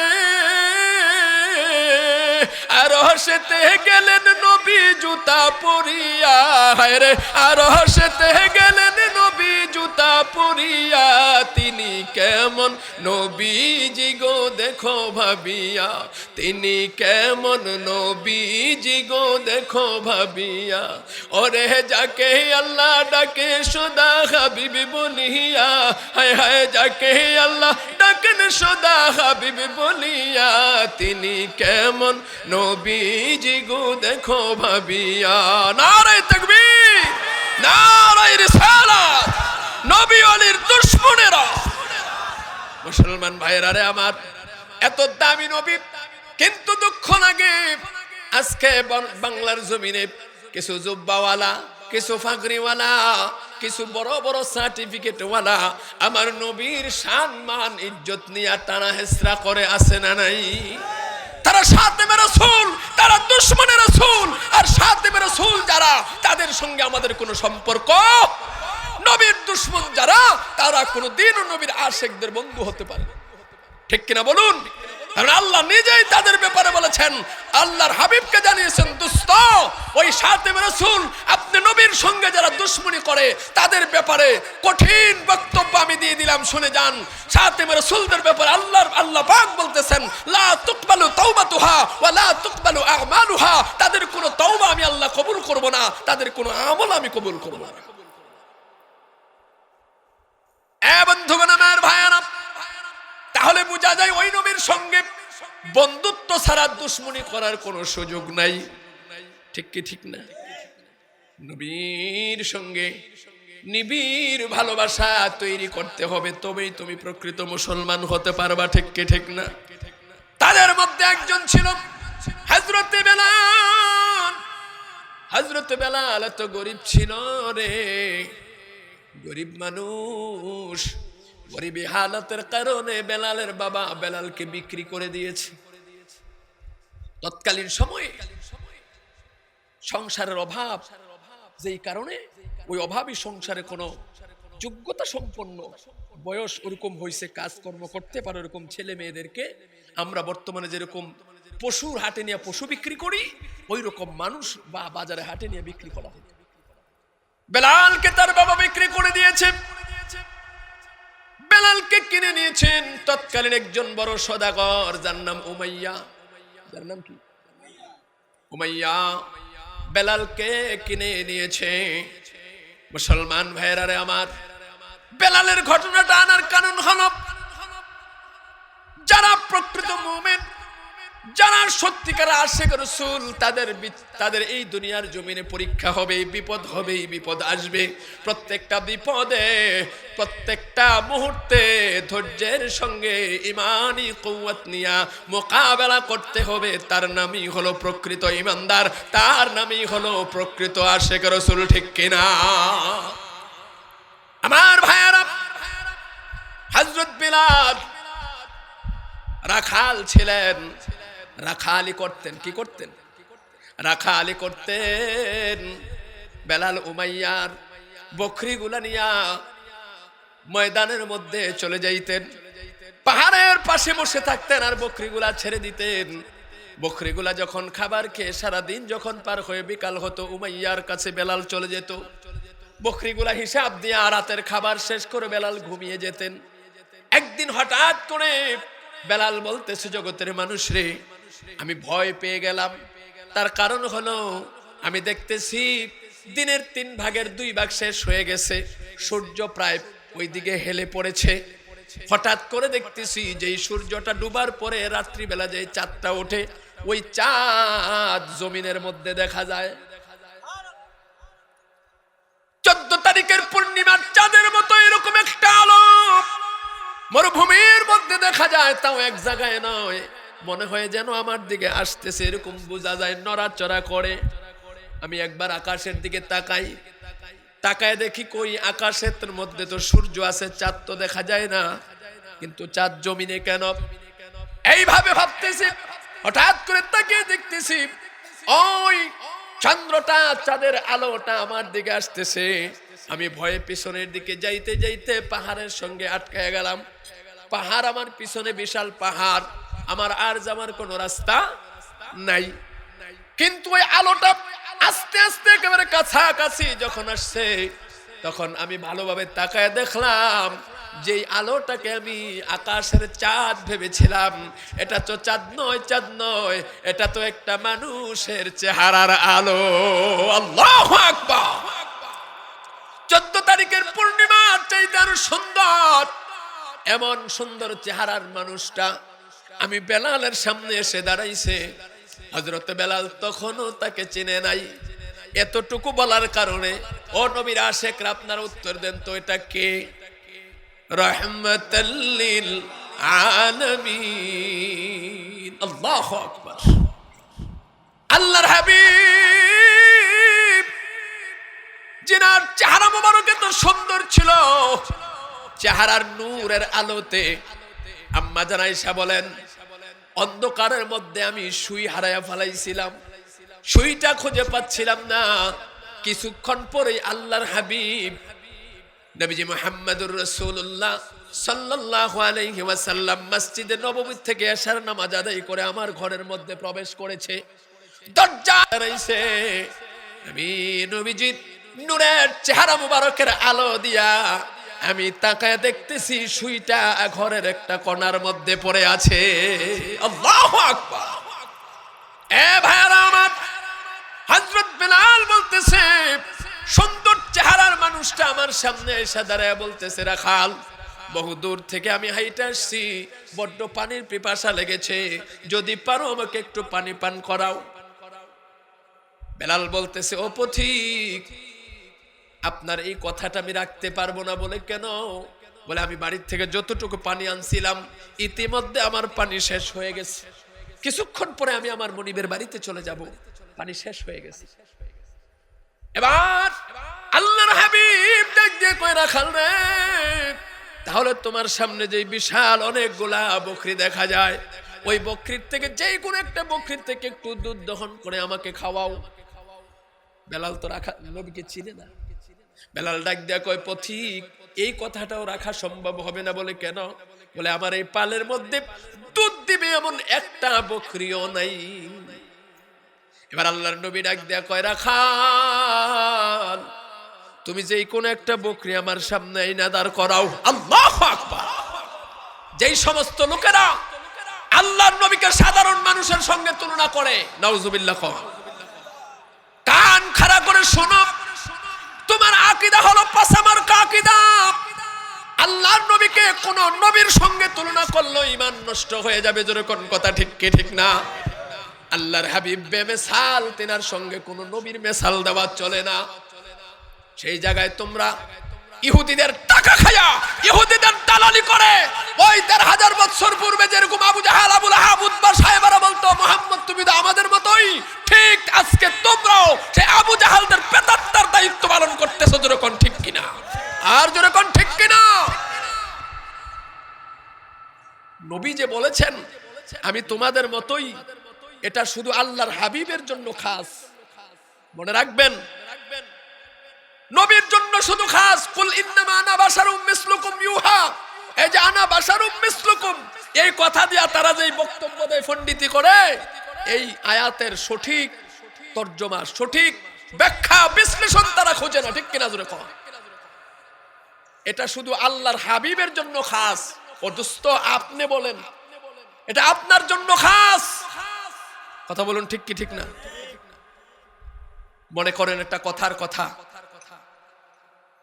আপনার বাবা কোন এক সময় রিকশা চালাইছে, এখন বড় লোক হইছে, ছেলেরা পড়াশোনা করে টাকা পয়সা ইনকাম করে বাড়িতে বিল্ডিং বিল্ডিং দিছে, ভালো একটা পজিশনে গেছে। এখন আপনি আপনার বাবারে বলতে পারবেন, তুমি তো একটা রিকশাওয়ালা। এতে কি হবে? বেয়াদবি হবে। কি হবে? বেয়াদবি হবে, তার সম্মান নষ্ট হবে। কিন্তু বাবা যদি ১০০ বার কয়, রে বাবারা, আমার এই দিন এমন ছিল না, এমন এক সময় গেছে, আমি এই জাঙ্গালিয়ার রাস্তায় কইতে পারবো আমার চিনল, এই জাঙ্গালিয়ার রাস্তার প্রত্যেকটা বালিকণা আমার চিনতো, আমি এক সময় রিকশা চালাইছি, এই রিকশা চালাইছি। বেটায় যদি এটারে তসবি জোফে আর কয়, অসুবিধা আছে নি? সম্মান নষ্ট হইব না? হবে না। কিন্তু সন্তান হিসাবে তুমি একবার বললে এটা তোমার বেয়াদবি হবে। কথা বলুন ঠিক কি ঠিক না? ঠিক তেমনি ভাবে এমন কিছু কথা আছে যেই কথাগুলা নবীর শানে কোনো উম্মত বলতে পারে না, এটা বেয়াদবি। নবী নিজে বলতে পারে, এটা ইখতিয়ার আছে। আল্লাহর নবীর জন্য খাস। আল্লাহর নবী শুধু কাফেরদেরকে ওই সময় বুঝানোর জন্য বলছে, তারা যাতে বিভ্রান্তকর না হয়, তারা যেন নবীকে জাদুঘর মনে না করে, তারা যেন নবীকে অন্য ভৃঙ্গহের কোনো লোক মনে না করে। এই জন্য বলছেন, আমিও তো তোমাদের মতোই, কেন তোমরা উল্টাপাল্টা মন্তব্য করো? বোঝে না হোজে না দেরফাতার মৌলবী এই আয়াত দিয়া নবীকে সাধারণ মানুষের সঙ্গে তুলনা করে। নাউজুবিল্লাহ। আমার বন্ধুগণ, আমার ভাইয়েরা, এবার হযরত বেলাল বলতেছে, আমি না বললাম আমার এই বকরির পালের মধ্যে এমন একটা বকরিও নাই যে বকরির থেকে দুধ দহন করা যাবে। আল্লাহর নবী এবার বলতেছে, ও রাখাল, তোমার কাজ হলো বকরি আমার সামনে আইনা দাঁড় করানো, আর বকরির মধ্যে দুধ দেবে কি দেবে না এটা আমি আর আমার বন্ধুর কাজ। সুবহানাল্লাহ। আস্তে কোন হযরত বেলাল একবার নবীর ডান পাশে যায়, আবার নবীর বাম পাশে যায়, আবার পিছনে যায়। আবার বেলাল মনে মনে কয়, আহারে লোকটা এত সুন্দর চেহারার, কিন্তু লোকটা তো পাগল। কারণ নবীর তো বেলাল চিনে না, কথা বোঝেন নাই? না চিনে মন্তব্য করেছে, না চিনে কি করেছে? মন্তব্য করেছে। লোকটার তো মনে হয় মাথার সমস্যা আছে। তার কারণ আমি দেখতেছি একজন লোক দাঁড়ায় আছে, আর সে বলতেছে সে আর তার বন্ধুর কাজ। তারে তো দেখতেছি বন্ধু কই, দেখতেছি একজন, কিন্তু উনি তো দুইজনের কথা বলতেছে, তাহলে অবশ্যই এই জায়গায় কি আছে? ঝামেলা আছে। এবার বেলাল বলতেছে, আপনি বলেন কোনটা আনবো? আর আমি যে বলতেছি বিশ্বাস হয় না, আপনি বলেন। আল্লাহর হাবিব এমন একটি বকরির দিকে শাহাদাত আঙ্গুল ইশারা করেছেন। এই ইশারার কারণে বেলাল বলতেছে, এতক্ষণ তো ভাবছিলাম আধা পাগল, এখন দেখি পুরা পাগল। তার কারণ হলো আল্লাহর নবী এমন একটা বকরির দিকে ইশারা করেছেন, যেই বকরিটা মাত্র বাচ্চা থেকে একটু উপরের দিকে বয়স হচ্ছে মাত্র। বেলাল চিন্তা করতেছে, যদি মাথায় ঠিক থাকতো তাহলে এমন একটা বকরির দিকে ইশারা করতে, যে বকরিটা অতীতে বাচ্চাও দিছে, দুধও দিছে, তাইলে ফাত্তর দিয়ে ফিটা দিয়ে হইলেও এক ফোঁটা দুধ বাইর করানো সম্ভব, যেহেতু আগে দিয়ে অভ্যাস আছে। কিন্তু এমন এক বকরির দিকে ইশারা করছে যে বকরি একেবারে বাচ্চা, তার মানে পুরাটাই কি গেছে। হযরত বেলাল ওই বকরির বাচ্চাটা আল্লাহর হাবিব নূর নবী মুহাম্মদ সাল্লাল্লাহু আলাইহি ওয়াসাল্লামের সামনে ইশারার আয়না যখন দাঁড় করায় দিলেন, আল্লাহর নবী এই বরকতপূর্ণ হাত ওই ছোট্ট বকরির বাচ্চার দুধের উলানের মধ্যে একটু টাচ করেছে। আল্লাহু আকবার কোন নবীর সাধারণ মনে করো না, না আমার নবী সাধারণ নয় রে, সাধারণ নয়। বেলাল বলে, আল্লাহর হাবিব ওনার ওই হাত, ওই পথিক তার হাতটা শুধু ছোট্ট বাচ্চাটার বকরির উলানের মধ্যে শুধু এইভাবে শুধু টাচ করেছে, যেমনি ভাবে উদাহরণস্বরূপ বলি বেলুন বাচ্চারা যখন ফু দেয় মুহূর্তের মধ্যে কি হয়ে যায়? বেলুন বেলুন ফুলে যায় না? হযরত বেলাল কয়, আমি তাকায় দেখতেছি ওই ছোট্ট বকরির বাচ্চাটার উলানটা ওই পথিকের হাতটা লাগার সাথে সাথে তরফাতা আইন, চোখের পলকে দুধে ওই বেলুনের মতো ফুলে গেছে। আল্লাহু আকবার। সাথে সাথে দুধ দহন করা হলো। দুধ বের করে আল্লাহর হাবিব কিছু দুধ পান করলেন, আর বাকিটা বেলালের দিকে আগায় দিলেন। সুবহানাল্লাহ। আমার নবী তো এমন নেতা, নবী শুধু নিজের পেট ভরার জন্য চিন্তা করে না, জনগণের পেট ভরছে কিনা ওই দিকেও তাকায়, ঠিক কিনা? আর আমরার বোমবাস্টিক মার্কা নেতারা হেতাগণ নিজের পেটের চিন্তা করে হেতারা কুলায় না, জোরে কোন ঠিক কিনা? নিজের পেটের চিন্তা করে কুলায় না, জনগণের দিকে তাকাইবো কতক্ষণে, ঠিক কিনা বলুন? নবীর আদর্শের ওই রকম নেতা আমরা পাই নাই। নবীর আদর্শের নেতা যদি পাইতাম তাহলে দেশের টাকা কোটি কোটি টাকা পাচার করে বিদেশের বাড়িতে সেকেন্ড হোম করতো না, সুইস ব্যাংকে কোটি কোটি টাকার বস্তা বাংলাদেশ থেকে পাচার হতো না, ঠিক কিনা বলুন? আমার বন্ধুগণ, আমার ভাইয়েরা, নবীর আদর্শের মধ্যে আমরা নাই। আজকে 53টা বছর ধরে কোন দল বাদ নাই, সবাই রে দেখতেছি, ঠিক কি ঠিক না? সবাই খালি খাওয়ার দান্দা, আছে না নাই? তবে বেশি আর কিছু আছে মন্দের বালা, কথা কোন ঠিক কিনা? কারণ যেই দেশে বোয়াল নাই এই দেশে ফাপদাম আছেই। যেই দেশে একেবারে ওই সত্যের যুগের মানুষ নাই, আল্লাহর ভয় করেনেওয়ালা প্রকৃত মানুষ নাই, ওই দেশে অল্প ভয় করেনেওয়ালা মানুষগুলাই তো আল্লাহর ওলি, কথা কোন? তারাই তো ভালা। তো তাদেরকেই তো বেছে বেছে আমাদেরকে জায়গায় পাঠাতে হবে, অন্তত কিছু হইলেও ভয় আছে, কথা কোন ঠিক কি ঠিক না? আমার মুসলমান ভাইয়ারা, আল্লাহর হাবিব হযরত বেলালকে দুধ পান করতে দিলেন। বেলাল দুধ পান করলেন, আল্লাহর হাবিব ওখান থেকে চলে যাচ্ছেন। বেলাল আল্লাহর হাবিবের রওনার দিকে তাকিয়ে আছে। এত সুন্দর চেহারার মানুষ বেলাল অতীতে আর কোনোদিন দেখে নাই। বেলাল কয়, আল্লাহর হাবিব যখন আইসা দাঁড়াইছে ওই পথিকটা যখন এসে দাঁড়াইছে, এত সুন্দর গ্রান, যে জায়গার মধ্যে আমি শুধু ছাগলের গন্ধ পাইতাম। ছাগলের একটা বিশ্রী গন্ধ না, এই বিশ্রী গন্ধ ওই জায়গার মধ্যে। কিন্তু ওই পথিকটা যখন আসলো, তার এই জায়গা আগমনের পর থেকে আমি আর কোনো বিশ্রী গন্ধ আমার নাকের মধ্যে আসে না। আল্লাহর হাবিবের ও বন্ধুগণ, আমার ভাইয়ারা, ফসিনা মোবারক থেকে, ঘাম মোবারক থেকে মেশক আম্বরের গ্রানে পুরা ময়দানটা একেবারে একাকার হয়ে গেছে। যেরকম আল্লাহু আকবার। রহমতে আলম নবী নূরে মুজাসসাম, রহমতে আলম নবী নূরে মুজাসসাম, সাহাবীরা আতর বানায় নূর নবীজির ঘাম, সাহাবীরা আতর বানায় নূর নবীজির ঘাম। চিনো জানো মানো কেমন আমার নবীজি, যাহার পাগল চন্দ্র সূর্য তারকারাজি। ঠিক কিনা? চিনো জানো মানো কেমন আমার নবীজি, যাহার পাগল চন্দ্র সূর্য তারকারাজি। তোমরা আরো শুনবানি সুন্দর কাহিনী, আরো শুনবানি সুন্দর কাহিনী।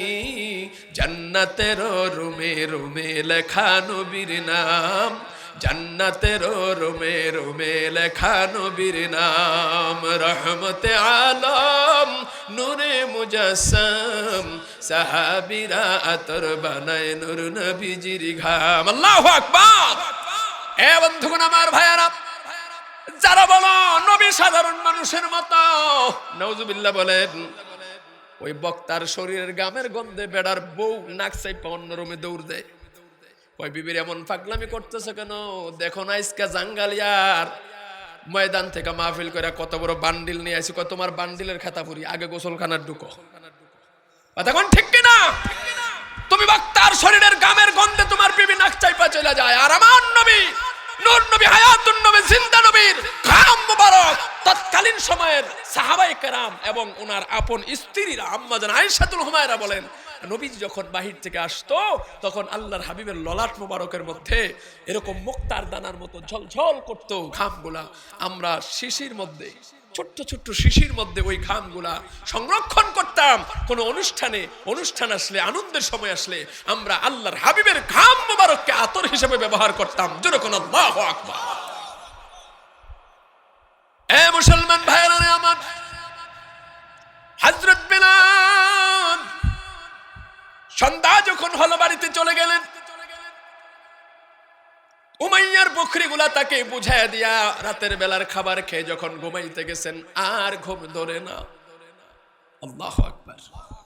বেলাল ডাক দিয়ে কয়, আমি যখন ঘুমাইতে যাই রে, আমি যখন জোর করে চক্ষু বন্ধ করি, বন্ধ করতেই দেখি ওই 14 তারিখের পূর্ণিমার চাঁদের চাইতে সুন্দর চেহারাটা আমার চোখের সামনে বাইসা উঠে। এইভাবে আমি সারাটা রাত দুইটা চক্ষু এক করতে পারি নাই। হযরত বেলাল পাগল হয়ে গেছে ওই চেহারার মানুষটাকে আরেকবার একটু দেখার জন্য। আল্লাহু আকবার। বেলাল সকাল সকাল বের হয়ে গেছে। উমাইয়া ডাক দিয়া কই, কেরে নাস্তা করবি না? কয় না, নাস্তা করব না। বেলাল তাড়াহুড়া করে বকরিগুলা নিয়ে এলো, পাথারে দৌড় মারছে। বকরিগুলা নিয়ে বাহির হয়ে গেছে, কারণ অন্যান্য দিনের হিসাব ছিল একরকম, আজকের হিসাব হলো আরেক রকম। ওরে আমার জাঙ্গালিয়ার মানুষ, নবীর আশেক কারে কয় রে। হযরত বেলাল অন্য দিনের হিসাব ছিল উমাইয়াকে খুশি করা, তার বকরির পালগুলা নিয়ে যাওয়া, যেখানে ভালো তৃণলতা আছে, যেখানে ভালো খাবার আছে ওইখানে রাইখা প্রত্যেকটা বকরি যখন পেট ভরে যাবে, বিকাল বেলা ফিরে আসলে ওই বকরিগুলা দেখলে উমাইয়া খুশি হয়ে যাবে। ঠিক কি ঠিক? বিনিময়ে খাবার একটু বাড়িয়ে দিবে অথবা খাবার একটু ভালো দিবে, কারণ বেতন তো নাই, বেতন তো তার বাবা আগেই নিয়ে গেছে, টাকার বিনিময়ে বিক্রি করে দিছে। আর একটা উদ্দেশ্য ছিল, তীক্ষ্ণ নজর দিয়ে রাখা, যেন কোনো হিংস্র জানোয়ার কোনো বকরি ধরে নিয়ে না যায়। কথা বুঝেন? কোনো বকরি যেন হারিয়ে না যায়। কিন্তু আজকের উদ্দেশ্য হলো বকরি খাক আর না খাক, জঙ্গলের জানোয়ারেরা হিংস্র সিংহ আর বাঘ তারা ধরে নিয়ে যাক আর না যাক ওই দিকে খেয়াল নাই। বেলালের একটা উদ্দেশ্য, আজকে উনি ওই সুন্দর চেহারার মানুষটার সঙ্গে একটাবার সাক্ষাৎ হয়ে যায়। আল্লাহু আকবার। হযরত বেলাল অপেক্ষা করতেছেন, যখন ঠিক গতকালকের এই টাইমে ওই সঠিক সময় যখন আসলে হঠাৎ করে তাকায় দেখে রে গতকালকের সেই মানুষটা সুন্দর চেহারা 14 তারিখের পূর্ণিমার চাঁদে চাইতে সুন্দর ওই চেহারার লোকটা ওই দিক থেকে আবার আসতেছে। আল্লাহু আকবার। বেলাল একটা দেউর মারছে, এক দেউরে আল্লাহর হাবিবের সামনে গিয়া দাঁড়াইছে। আল্লাহর নবী ডাক দেয়া কয়, রাখাল তুমি আবার আগের মতো একই রাস্তার মধ্যে আছো? এ রাখাল এইভাবে দৌড়ে আসছো, ঘটনা কি? আজকেও কি দুধ পান করাবা? সুবহানাল্লাহ। বেলাল দুইটা চোখের পানি জার জার করে ছেড়ে দেয়, ডাক দেয়া বলে, পথিক গতকালকে সারাটা রাত একটা মুহূর্তের জন্য দুইটা চোখের পাতা এক করতে পারি নাই। আল্লাহু আকবার। আল্লাহর নবী ডাক দেয়া কয়, রাখাল রে কি হয়েছে? তুমি কি অসুস্থ ছিলে নাকি ঘুমাইতে পারো না? এই ঘটনা কি? কয়, পথিক যা করার তো আপনি করছেন, আপনার এই সুন্দর চেহারার কারণে আমি সারাটা রাত ঘুমাইতে পারি না। আল্লাহর হাবিব হযরত বেলালকে পিঠের মধ্যে এইভাবে হাত বুলায়া বেলালকে সাথে করে বকরির পালের কাছে আসছে। এবার আল্লাহর নবী ডাক দিয়া কয়, রাখাল গতকালকে তো আমি ইশারা দিয়ে বকরি আনছি, আজকে তোমার পছন্দ মতো একটা বকরি আইনা দাঁড় করাও। আল্লাহু আকবার বলনা। হযরত বেলাল কয়, গতকালকে তো যে কঠিন জিনিস দেখছি, আজকে যেহেতু সুযোগ পাইছি আর স্যার কঠিন জিনিস দেখতে চাই। সুবহানাল্লাহ। বেলাল এবার বকরির পাল থেকে, কিতাবে এসেছে বেলাল অনেকক্ষণ দাঁড়ায় থেকে খেয়াল করছে কোন বকরিটা এই বকরির পালের মধ্যে সবচাইতে বুড়া। সুবহানাল্লাহ। সবচাইতে বুড়া। শেষ পর্যন্ত এমন একটা বকরি আল্লাহর হাবিবের সামনে নাদার করাইছে, যেই বকরিটা ঠিক মতো চোখে দেখে না, বয়সের কারণে চোখ আন্ধা হয়ে গেছে, প্রায় দাঁতগুলা ঠিক নাই, অনেক সময় চোখে কম দেখার কারণে খাবার মনে করে ফাত্তর কামড় দিয়ে চিতয়ে পড়ে, এটারে নাদার করাইছে আল্লাহর হাবিব। ওই বরকতপূর্ণ হাত মোবারক ওই বকরির ওলানের মধ্যে যখন এইভাবে শুধু টাচ করেছে, আল্লাহর হুকুমে নবীর বরকতে সাথে সাথে গতকালকের নেই মুহূর্তের মধ্যে দুধে তার ভান্ডটা ভরপুর হয়ে যায়। আল্লাহু আকবার। এ মুসলমান ভাইরা, আল্লাহর হাবিব ওই বকরির থেকে বেলালের মাধ্যমে বেলাল দুধ বাইর করলেন, নবীজি দুধ পান করলেন। বেলালের দিকে যখন দুধের পেয়ালাটা যখন আগায়া দিলেন, দুধের ভান্ডটা আগায়া দেওয়ার সাথে সাথে গতকালকে তো বেলাল একটানে দুধ পান করে ফেলেছে, আজকে আর দুধ মুখের ভিতরে যায় না। বেলাল চোখের পানি ছেড়ে ছেড়ে কান্না করতেছে আর ডাক দেয়া বলে, পথিক আপনি কে গো? কে আপনি? কি আপনার পরিচয়? আল্লাহু আকবার। ও পথিক আপনি কে? আপনার কি পরিচয়?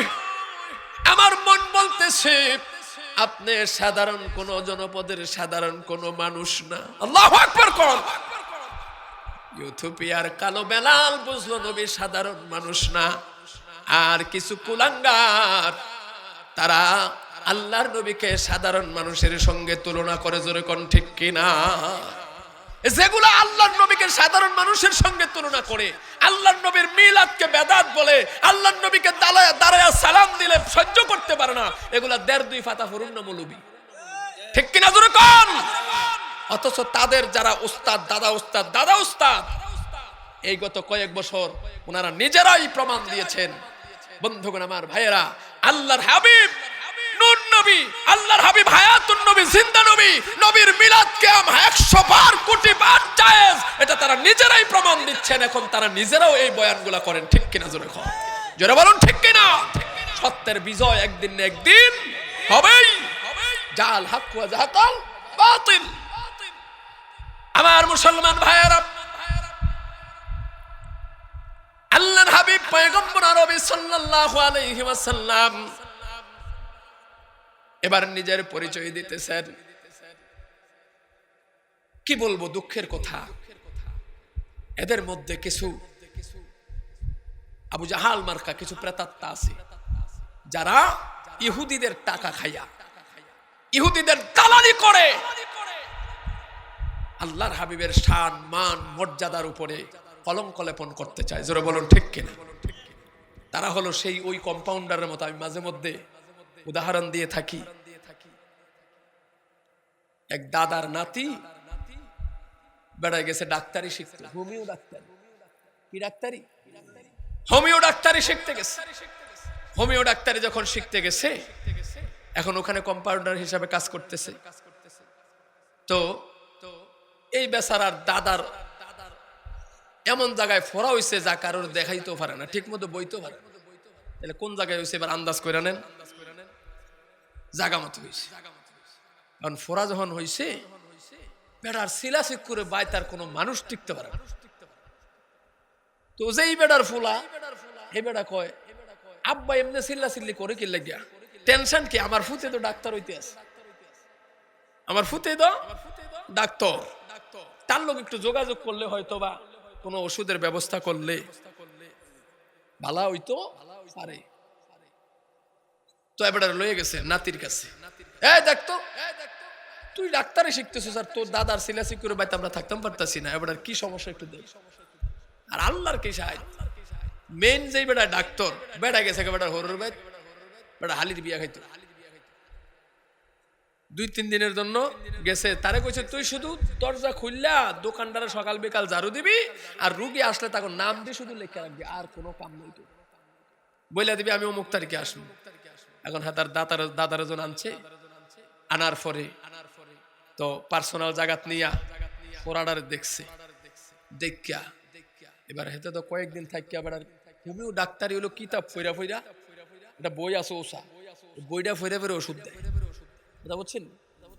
এখন হেতে ওইটারে ডাক্তার উপর থেকে নামাইয়া খুঁজতে খুঁজতে খুঁজতে খুঁজতে লাস্টে দিয়ে এক জায়গায় দেয় যে হ্যাঁ লেখা আছে, যদি কারো ফোড়া হয়, ফোড়া হইয়া লাল হয়, লাল হইয়া পাকিয়া যায়, লোহা গরম কইরা গুতা দিলে গলিয়া যায়।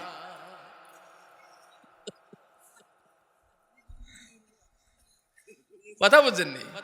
হ্যাঁ তো এটা পয়রা দাদা আর কোনো টেনশন নাই, আর কোনো চিন্তা নাই, রোগ পরিমাণ ওষুধ পড়বা, তোমার চিল্লা চিল্লি জীবনের তরে বন্ধ হয়ে যাবে, আর কান্দন লাগবে না। এখন মাশাআল্লাহ দিলে তার আব্বারে কইছে আপনি চুপ থাকেন, আপনার বাপের চিকিৎসা এখনই হয়ে যাবে। আমি কি ডাক্তারিটা কম হয়ে গেছি নি? কয়দিনে শিখছি না আমি। সুন্দর মতন লোহা একটা ফোড়া দিয়া দাদার জায়গা মতো লাগাই দিছে। দাদায় মা কইরা আর গো কোয়ার সুযোগ পাইছে না, জাগাত স্পট ডেথ। এখন তো পুরা মুসিবত হয়ে গেছে, হায় হায় দাদা দিয়ে মাথে না, এই তুই কি করছস আমার বাপে রে। এখন লারা দিয়া দেহে ঠ্যাঙ্গ ধরে লারা দিলে মাথা পর্যন্ত লড়ে। চতুর্দিকে খবর হয়ে গেছে, হেতে হাতার দাদার মেরে আলাইছে, ডাক্তার দৌড়ে আসছে। এখন বাকি যে ছেলেরা আছে বেড়ার, এই বেড়ার ঘরের নাতিরা হেতারকে ছেড়ে দিবি না, তুই ডাক্তারি শিখতে গেছ, ডাক্তারি ছুটাম তো হেতারা যায় একবার মামলা ডাইরেক্ট মামলা করে দিছে। এখন মামলা যখন করছে, পুলিশ তো হেতারে অ্যারেস্ট করছেই, সাথে সাথে ওই ডাক্তার যে বেড়া, এই বেড়ারও উপস্থিত করছে যে তারে কি চিকিৎসা তুমি শিখাইছো। এতে তার দাদার মেরে লেছে, কয় আমি তো তারে চিকিৎসার জন্য দিয়া যাই নাই, আমি গেছিলাম 2টা দিন একটু রেস্টে থাকবো, তারে কই যে খালি রোগীর নাম লেখা রাখতো, তে যে এই কাম করবে না কে জানে। কোন চিকিৎসাটা দিল? হেতে কয় আপনি যেই চিকিৎসা দিয়েছেন আমি ওই চিকিৎসাই দিছি, আমি যদি জেলখানায় থাউন লাগে আপনারও ছাড়তাম না। আরে করছত কি তুই? আমি যে চিকিৎসা দিছি ওই চিকিৎসা তুই দিছ? কয় হ্যাঁ। কয় কোত্থেকে চিকিৎসা দিছস? কয় ওই যে লাল ভলিউম একটা আছে, লাল বই, ওই বইয়ের থেকে। এবার হাকিম কয় নিয়ে আসেন, এরকম মনে হয় আপনিও অতীতে অনেকরে মারছেন, হয়তো আমরা জানতাম না।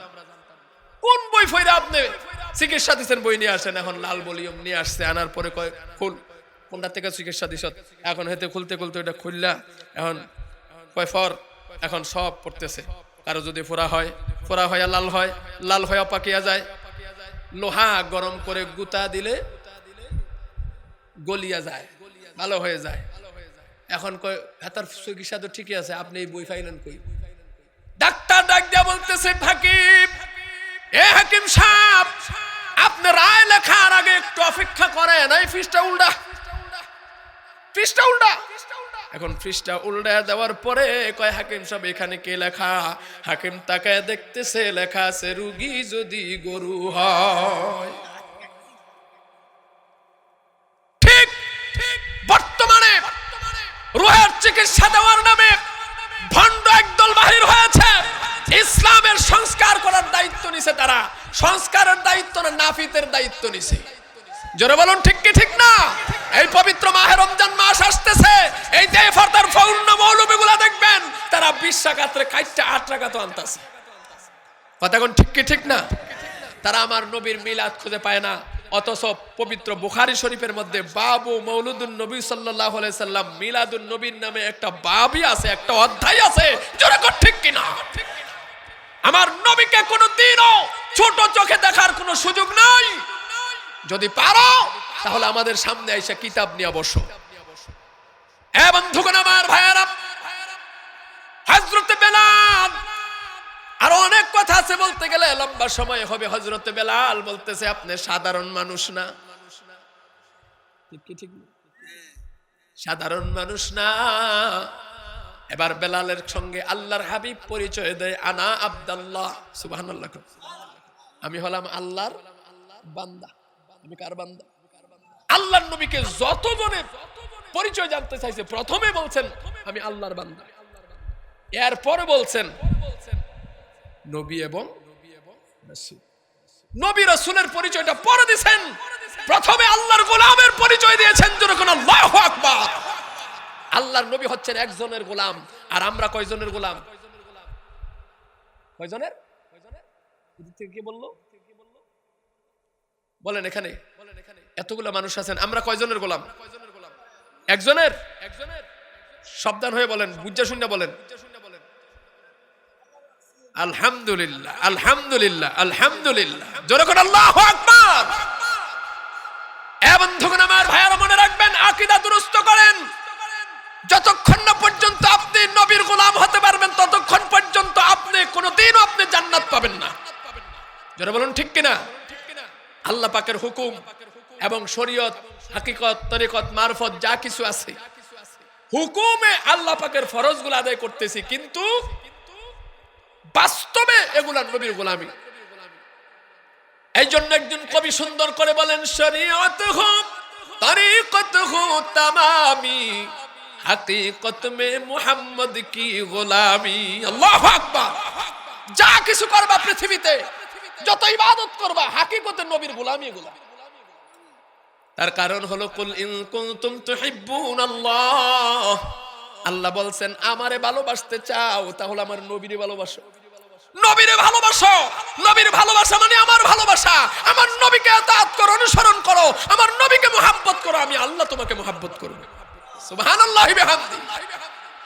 এ বন্ধুগণ, আমার ভাইয়েরা, হযরত বেলাল যখন আল্লাহর নবীর পরিচয় পাইলেন, সাথে সাথে বেলাল দুইটা কদম মুবারক এইভাবে চাপ দিয়ে ধরছে, জাপড়ায়া, ইয়া রাসূলুল্লাহ, ইয়া হাবিবাল্লাহ, নবী গো, আমি আর একটা মুহূর্ত দেরি করতে চাই না, আমাকে পড়ায়া দেন মধুর কালেমা লা ইলাহা ইল্লাল্লাহ মুহাম্মাদুর রাসূলুল্লাহ সাল্লাল্লাহু আলাইহি ওয়াসাল্লাম।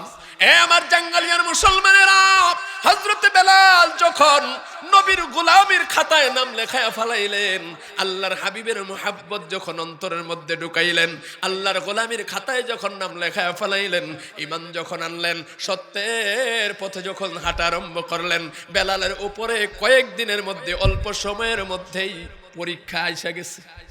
কথা কোন ঠিক কিনা? পরীক্ষা এসে গেছে। অতএব এই জাঙ্গালিয়ার মুসলমানেরা, গো পর্দার অন্তরালের মা বোনেরা, আমরাও যদি নবীর প্রকৃত আশিক হইয়া কবরে যেতে চাই, এই দুনিয়ার জমিনে আমাদেরকে পরীক্ষা দিয়ে যেতে হবে। কথা বলুন ঠিক কি ঠিক না? পরীক্ষা দিতে হবে এটা আমার কথা নয়, আল্লাহ পাক নিজেই ঘোষণা করেছেন। অতএব নবীর উম্মত যদি আপনি প্রকৃত আশেক হতে চান, পরীক্ষা আসবেই, বিপদ আসবে।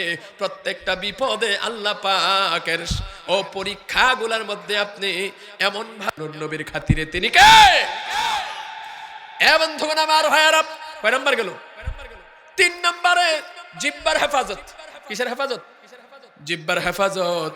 অর্থাৎ এই জিহ্বা দিয়া রোজা রাখার পরে বেহুদা কথা বলা যাবে না, ফাহেসা কথা বলা যাবে না, কাউকে গালি দেয়া যাবে না। এই জিহ্বা দিয়া, ও বন্ধুগণ আমার ভাইয়েরা, অশ্লীল কথা উচ্চারণ করা যাবে না, কারোর সাথে ঝগড়া করা যাবে না। কিন্তু আফসোস হয় সমাজের মধ্যে এমন কিছু মা বোনদেরকে দেখা যায়, বেশিরভাগ মা বোনেরা সারাটা দিন রোজা রাখে, বেলা আসরের পরে ইফতারের আগে দেয়া কোন খোদায় গজব যেটির পরে এই সময় তারা ঝগড়া লাগে, পুরা বাড়ি আউলে আলায়। কথা কোন ঠিক কিনা? সারাটা দিন বেলা থাকে, বিকাল বেলা হলে হাতে করে টেম্পারেচার বাইরে যায়, অথচ সামান্য একটা জিনিস নিয়ে ঝগড়া লাগে। মনে করেন এক জালে পেঁয়াজি বাঁচতেছে, এখন বড় জালের ফোলাই একটা পেঁয়াজি আনতে নিয়ে গেছে, ছোট মানুষ নিয়ে গেলে অসুবিধা কি লাগে নিব, খেতে খাইতো না, এসব হাতার উপর ঠাডা হতো আর হতে দিন না, হেতে কি লাগে নিল, হেতে ওই সময় খাইতো না, হেতে তো ওই সময় বললো বইব। এই একটা সামান্য একটা পেঁয়াজি লইয়া, একটা ডাইলের বলা লইয়া, একটা আপনার বেগুনি লইয়া চুলকানি যে শুরু হয়, এই চুলকানি আর বন্ধ হয় না। বেগুনি খাইলো তো সামরা উঠে চুলকায়, আর হাতে কলিজার চুলকায়। এই ঝগড়া লাগিয়া দেখা গেছে 4 জন হাসপাতালে, কারণ এই ছোট্ট ঝগড়ার মধ্যে আইয়া বেড়ারা বেড়ে লাগিয়ে যায়। বেড়ারাও এমন সারাদিন রোজা রাখার পর আয়োজন দিয়ে বেড়েতে ঝগড়া লাগছে, হেতাগো মন মেজাজ আর ঠিক থাকে না, লাগিয়া পরে আর কি। বন্ধুগণ আমার ভাইয়ারা, এই জন্য আল্লাহর হাবিব বলেছেন, রোজা অবস্থায় কেউ যদি তোমার সাথে ঝগড়া লাগতে আসে, তুমি বলবা, ভাই আমি রোজাদার, তোমার সঙ্গে ব্যাপারে এখন কথা বলার সময় বলতে চাই না, আমি রোজাদার, এটা বলে ওখান থেকে ফিরে আসো। কাকে ভয় করে? কয়টা গেল? 3টা। কয়টা গেছে? 3টা। 4 নম্বরে হলো আর অন্যান্য অঙ্গ প্রত্যঙ্গের হেফাজত, যেমন পা, হাত। এই পা দিয়ে হাইটা অশ্লীল কোনো জায়গায় যাওয়া যাবে না। এই হাত দিয়ে হাতটাকে আপনি হেফাজত রাখবেন। অনেকে তো রমজান মাসে সময় কাটে না, আসরের পরে থেকে মুনাজাত ধরে। আমরা তো ইফতারির সময় মুনাজাত ধরি, হুজুরের অনেক সময় বাসার বাইরে দাওয়াত দিয়ে নেয়, করে নেয়, হুজুর একটু দোয়া করেন। আর হ্যাঁ, তারা আসরের পরে থেকে মুনাজাত ধরে একবারে মাগরিব পর্যন্ত মুনাজাত, বুঝেননি? হ্যাঁ, টাস কি বাড়ি মারে ও, ঠাস ঠাস। রোজাও আছে, টাসও বাড়ি দেয়। আল্লাহ কয়, তোর মধ্যে এরকম বোম্বাস্টিক মার্কার রোজাদারের লাগি আমি বইয়া রইছি না, সোরা খালি কবর হয় সাইজ কইরাও। ঠিক কিনা বলেন? এগুলা নবীর আদর্শ নয়। কয়টা গেল? 4টা।